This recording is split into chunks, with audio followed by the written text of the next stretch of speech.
Welcome to Electrified. It's your host, Dylan Loomis. Quick shout out to Wendy H. Thank you for using my Tesla referral link and congratulations on your new Tesla. The Electric Reliability Council of Texas, better known as ERCOT, has cleared a further 480 megawatts of battery storage capacity for commercial operations during August. One of the three projects recently cleared for operations is operated by Tesla, so yes, it's the Megapack project at Giga Texas. It's a 130 megawatt standalone BESS. Tesla first submitted an interconnection request with ERCOT for the project back in April 2021. They did it through their Giga Texas Energy LLC subsidiary, which is a wholly owned subsidiary of Tesla Energy Ventures LLC. It's the latter of those that holds a retail electric provider certification, allowing the business unit to buy and sell wholesale energy in ERCOT's market. According to the interconnection agreement, the Giga Texas project comprises 68 Tesla Megapacks connecting to the ERCOT grid. Thus, the Tesla Megapacks at Giga Texas can finally be put to work. The Department of Energy has announced a new $3 billion round of funding to support domestic battery manufacturing and the battery materials required for those operations. The money is for 25 different projects across 14 states. The projects, once fully contracted, are expected to support over 8,000 construction jobs and over 4,000 operating jobs. Here is the map of the companies that have been selected for these awards, both for round 1 and round 2. You can pause the screen and zoom in if you'd like to examine, but I did want to highlight Tesla is not on the list. Just a few companies that are. Albemarle is getting over $67 million. The Dow Chemical Company is getting $100 million. Honeywell is getting over $126 million.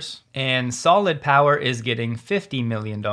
I did pose the question on X, why wouldn't Tesla's lithium refinery be the recipient of any of these funds, given that we know Tesla has a track record of creating strong ROIs? Rohan Patel did chime in, and we had a long back and forth before he ultimately ended up saying that basically there are a lot of hoops that the companies need to jump through to secure these grants. Rohan did say he didn't know for sure whether Tesla applied for these grants or not, and unfortunately I have not been able to find that information. I'm not sure if it's public. But my argument was, if some of these smaller companies can find the time and manpower to jump through some of these hoops, then you would think that Tesla would have the ability to do so as well if they could get $100 million plus, especially at a time when lithium prices are low and any new lithium project, even for a well-capitalized company like Tesla, is going to face challenges. Rohan then shared his own post, quote posting mine, and he did bring up some valid points that I wanted to share. He said many of these companies that did get the funds may eventually or may already be parts of the Tesla supply chain, and that a strong US supply chain helps Tesla enormously and could also help qualify for the full $7,500 tax credit. He said grant applications require a number of hoops and hurdles. My team, along with Drew's team, looked into the program, and I would not be surprised if the current team was also looking into these potential loans and grants. The one argument he made that I can't get on board with is that Tesla's already benefiting from the Section 45X, which is the manufacturing tax credit. If you follow the channel for any amount of time, you will have heard me say Tesla is a huge beneficiary of those tax credits, but I'm not sure how that's relevant to this specific tranche of funding for these grants. These are two totally separate programs. So my point was, just because Tesla is benefiting from one doesn't preclude them from also benefiting from the other. He did say Tesla will also be getting tax credits for the lithium refinery, the cathode materials, etc. I responded and shared a few thoughts. You can pause if you want, but I inquired about the specifics of the credits for the lithium refinery, to which he said Tesla's lithium refinery will get production tax credits as well once it's in production. The calculation is a bit more complicated, but it's a generous subsidy. It's not just paperwork. Some of these programs have certain labor and reporting requirements or environmental reviews that must be undertaken. Depending on the project, often speed is more valuable to Tesla and other companies, and the tax credits provide a healthy subsidy once production is up and running. If you can get into production sooner, the tax credits may even be more than the lost grant money and likely slower speed to scaled production. That's why the IRA is so transformative, and it would be boneheaded for Trump or the GOP to try to gut or kill it. And finally, yes, some of these project requirements for grants and loans should be re-examined and are not nearly as efficient as they should be.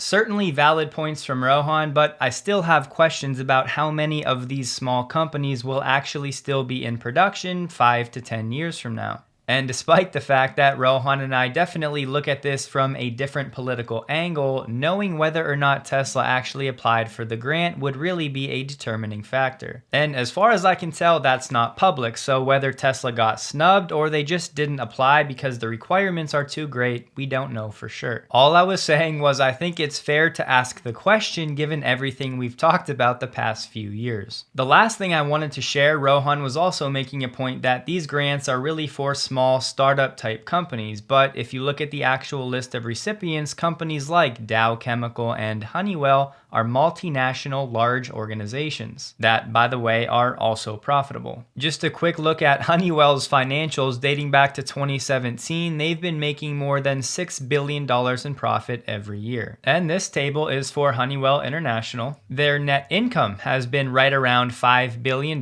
for the last 4 years. So the argument these grants are only for small companies doesn't really check out in my book. The mini Tesla controversy aside, don't get me wrong, I'm obviously rooting for all of these companies to be successful. I just think Tesla's lithium refinery would be a deserving recipient of some of these funds, and just because Tesla's been successful in other areas doesn't mean they should be punished for it. The weekly Tesla China number came in and it was another strong reading at 15,600. Comparing that to the same week in quarter 2, that number was 11,700. Thus, quarter over quarter, Tesla China is now up 26%. In week 11 of quarter 3 last year, the number was 8,500. So year over year, Tesla China is up 20.3%. And if over the remaining 2 weeks of the quarter, Tesla China can register over 13,950 per week, they will set a new record quarter. The breakdown for this week was 3,000 Model 3, 12,600 Model Y. Tesla China domestically is doing very well, but they really should be given all of the incentives that have been available in that region for the quarter. But we just got data from the ACEA. They said in August, registrations of full BEVs was down 43.9% compared to the same month last year. It was driven by spectacular drops in the two biggest markets for BEVs, Germany down 68.8% and France down 33.1%. January through August, across the EU, full BEVs made up 12.6% of the market. I know these tables may be tough to see, but I'm just focusing on the far left column, which is battery electric, and it's going to be January through August, year to date, year over year. Belgium is up over 41% with over 84,000 registrations. But a large driver of the drop, as we saw with the monthly data, Germany year to date is down 32%. Denmark, on the other hand, is making nice progress, up over 50% with nearly 52,000 registrations. But across the EU and the EFTA and the UK, year-to-date registrations are down 5.5% for full BEVs. And yes, the total auto market was actually up 1.7% over that time. And we'll also look by manufacturer also across the EU, EFTA, and the UK. You'll see Tesla is indeed down 15.8% year over year, sitting just over 201,000 registrations. Whereas last year, over the same time, they were at 238.9 thousand. And Tesla's overall market share is down from 2.8% last year to 2.3% so far this year. The only other manufacturer, not by specific brand, but the overall group that's down more than Tesla is Ford, down 18.1%. In response to that sales data, they're saying it's sending extremely worrying signals to the industry and policymakers. In response, European auto manufacturers are calling on the EU institutions to come forward with urgent relief measures before new CO2 targets for cars and vans come into effect in 2025. They're also urging the European Commission to bring forward CO2 regulation reviews for light-duty and heavy-duty vehicles that are scheduled for 2026 and 2027 into 2025, basically so they can reduce the requirements. Because if they don't, this raises the daunting prospect of either multi-billion euro fines, which could otherwise be invested in the ZEV transition, or unnecessary production cuts, job losses, and a weakened European supply chain. They said this data confirms confirms the electric car market is now on a continual downward trajectory. The group is saying the industry cannot afford to wait for the review of the CO2 regulations in 2026. We need urgent and meaningful action now to reverse the downward trend, restore EU industry competitiveness, and reduce strategic vulnerabilities. These European automakers are begging for help as they're starting to see the writing on the wall, with a lot of EV incentives having been removed and these looming CO2 targets that are feeling more and more out of reach for these automakers that will bring billions of dollars in fines. I want to tell you guys a quick story. So I called my sister this morning just to catch up, see how she was doing, and she told me that her and her husband are feeling great, they're eating well, they're getting in really good shape. So I asked her, I'm like, well, what have you guys been doing? And the first thing that she said every morning they both drink AG1. She actually calls it tink and drink. They cheers and then have their AG1. I've told you guys before, I've told certain family members about AG1, but my sister was never one of them, so they found it on their own. And just a fun fact, my sister's actually brilliant. She's a bit younger than me, but we both graduated from the same school, and our high school classes were about 700 people. I went first, I was in the top 3% or so of my class, and for the effort I put in, I was good with it. Then my sister rolls along a few years later, and she's the valedictorian of her class. Now, I'm not trying to argue you should all buy AG1 because it's working for my brilliant sister, but it is indeed working for her and her husband. And yeah, they're doing other stuff too, but it's part of an overall lifestyle. Scott also commented on one of my videos recently saying, AG1 is no joke, been taking it for over a year and it's certainly boosted my energy while calming my nerves and anxiety. I wanted to share that because of this study on ashwagandha. As you can see on the AG1 label, this is an ingredient in AG1 that most people don't know about. And the doses started as small as 240 milligrams per day. Overall, the studies found that ashwagandha significantly reduced stress and anxiety levels, along with a host of other things as well. And a general rule of thumb, anytime you introduce a new plant or herb or nutrient into your diet, you typically want to start small, let your body adapt, and then work from there. So check the ingredients, look at the studies, and decide for yourself. And if you'd like to try it out for yourself, you can get 5 travel packs and a 1-year supply of vitamin D3K2 for free at drinkag1.com/electrified or by using the QR code on the screen. Enjoy. Just a quick one, if you use Slacker Radio, which in the Tesla UI to date has been the orange icon that just says streaming, they're really one and the same. Due to ownership changes and some rebranding, it's all going to be the same functionality, but the icon may now be showing up in your Tesla vehicle as Live One. As far as I know, you should still be able to log in with all of your Slacker information. The changeover has not yet happened in all Tesla vehicles, but over time, it's looking like that will be the case. Android Auto's most recent update brings improved support for EVs that use the NACS charging found at Tesla superchargers. In July last year, Android Auto got a new setting that allowed Google Maps to tailor the experience of EVs using specific types of chargers. To date, NACS has not been an option, but now support is coming. However, this support is for vehicles that are not Teslas because Tesla doesn't support Android Auto. But if your EV supports NACS and it's not a Tesla, you'll soon have this feature. You can switch the toggle on that your car uses NACS, and then you can use Google Maps to easily find charging stations on your route. Last night, Tesla Scope said FSD version 12.5.2.1 is now going wide. Figured I'd share some quick clips from my recent testing of 12.5.2.1. Here you'll see that it stops pretty far back from this 4-lane intersection that it needs to cross.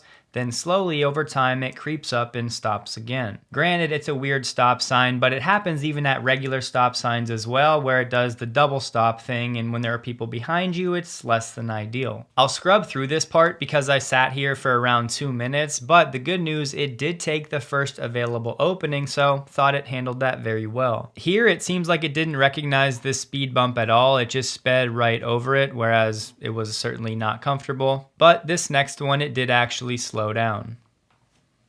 1 of 2 there. This was probably the most impressive thing I saw it do. It makes this left turn and then slows down immediately and basically lets this truck come in, and then we continued on. I wasn't sure if it was confused, but once the truck pulled out, it did slowly go forward, and it's really almost exactly how I would have done it. Here you're about to see some lane indecision. It's supposed to just stay in this far left lane, but it's going to signal as if it's turning right, Then it actually starts to do it, straddles the line, and then goes back. So that's not great. Then here it should have just stayed in the far right lane, but for whatever reason it gets over to the left. It's not passing anyone, and then shortly thereafter goes right back to the right. So room for improvement there. Nothing dangerous, obviously. Around this biker, I'm always extra cautious to give them extra room, but here it gets far too close to this biker for my comfort, and you can't see it because of the rear view mirror, but he was shaking his head because I was too close. I don't have enough miles logged on 12.5.2.1 to give a full-on review yet, but stay tuned. The Model Y is very close to becoming the best-selling vehicle in the United States. We know it was the global bestseller last year, but number one in the US is a feat it's not achieved yet. They said Stellantis has a huge problem. The Ram 1500 is building up on dealer lots, and it dropped off Experian's list of the 20 best-selling models in the first half of the year after being number 10 in Q1. The number one vehicle so far this year, the Toyota RAV4 with a 2.8% market share. And the Model Y is currently in the number 2 spot, but they're also saying it has a 2.8% market share, which is its highest share ever, up from 2.6% in Q1. And the Ford F-150 is down at number 3 at 2.7%. And given that the RAV4 was up at 3.2% after Q1, that vehicle is trending down. So the Model Y has a chance to end the year in the number 1 spot in the US. This one was more funny than anything. NIO's CEO said they're not planning to launch extended range EVs until Tesla adopts that approach. Given that the definition of most EREVs actually include some level of a combustion engine, I think the answer for when Tesla will do this is never. But there were also reports that NIO may be considering buying an Audi factory in Belgium to localize production to avoid tariffs. However, William Li, their CEO, denied that report, saying they're cautious about investing in fixed assets. The 2025 models of the Rivian R1S and R1T will now be shipping with a tri-motor variant. Previously, these vehicles were only dual motor or quad motor. Plus, the revised tri-motor variants will be using Rivian's own Enduro motors made in-house, and I believe they're replacing the motors from Bosch. The refreshed quad motor variants will begin deliveries early next year. There was a report that Waymo was in talks with Hyundai to actually outsource some of the manufacturing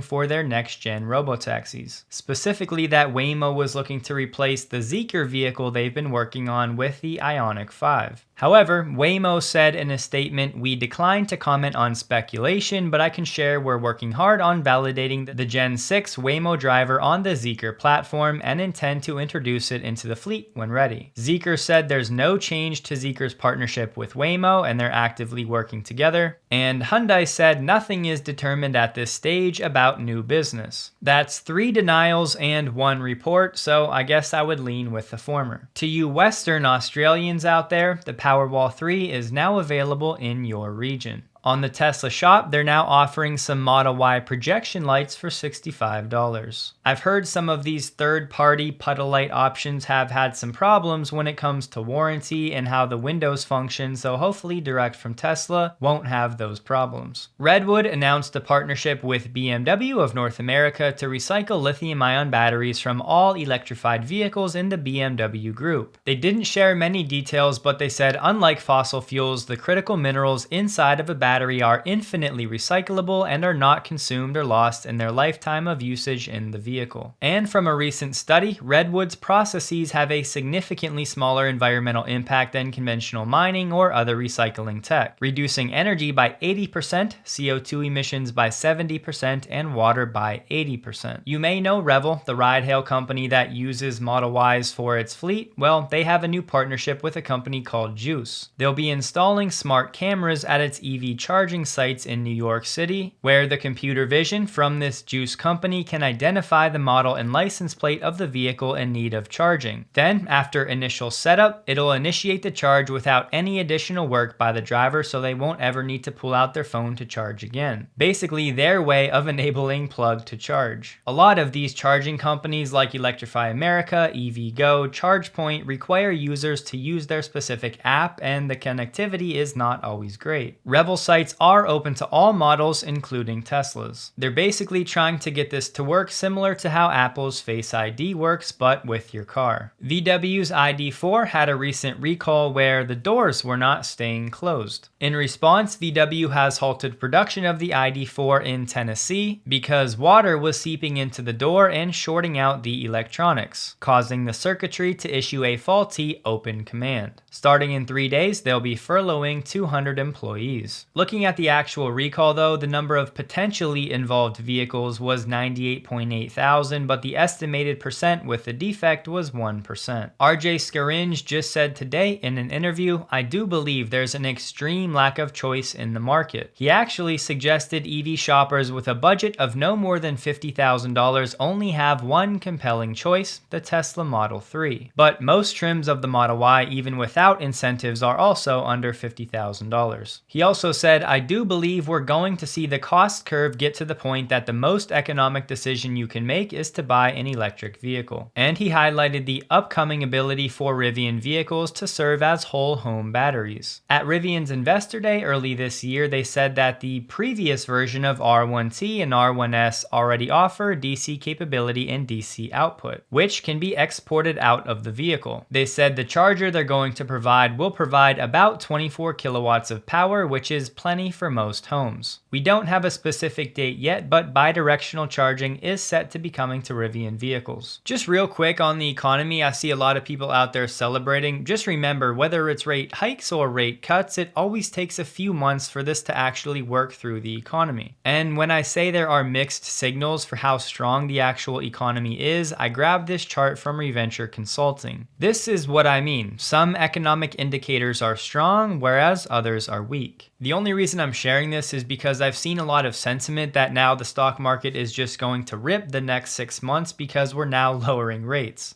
Could that happen? Absolutely, but it's not a guarantee like it feels like some people are thinking. Tesla stock closed the day at $238.25, down 2.32%, while the Nasdaq was down 0.36%. It was a higher volume day, trading about 25 million shares above the average volume the past 30 days. Don't forget, check out AG1 linked below for anybody that's interested, and as always, thank you if you do. Hope you all have a wonderful and a safe weekend. Please like the video if you did. You can find me on X linked below, and a huge thank you to all of my Patreon supporters.